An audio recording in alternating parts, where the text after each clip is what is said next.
Summary of No Longer Human, by Osamu Dazai. The book is divided into 5 parts. The story begins with a man describing his encounter with a photograph of Yozo Oba. Yozo's 3 photographs, depicting his childhood, youth and aging appearance, all looked very strange to this man. Yozo recounts his life, expressing feeling disconnected from the concept of human existence. In response, he plays a clown and hides his true personality behind laughter. Despite being taught sad things, he was unable to open his heart to anyone, and continued to live simply by smiling. Later, Yozo's role as a clown was revealed to his friend Takehiko.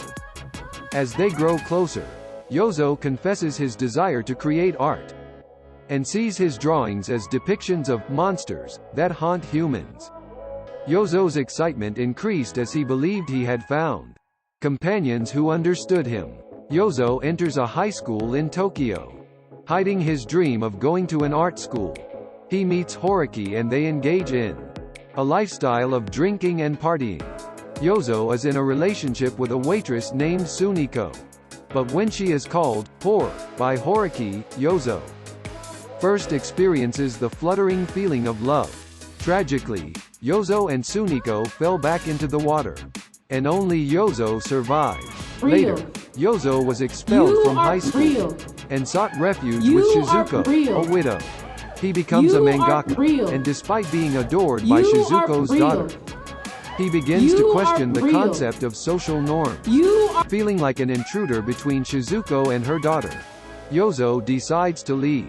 Yozo ends up living with a barwoman and later marries Yoshiko, a pure-hearted woman from a nearby tobacco shop. However, when Yozo discovered that Yoshiko was being coerced by a merchant, he fell into a mental state and attempted to commit suicide. Yozo survived but continued to struggle with addiction and financial difficulties. After confessing everything to his father in a letter, he is admitted to a mental hospital, where he eventually realizes his failure of being human. Epilogue returns to a third-person perspective.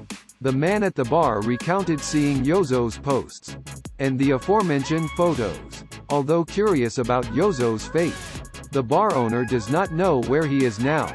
Thinking about Yozo, she said, "Once people become like this, they can't be helped." In the end, she remembered him as a kind kid, almost like a god.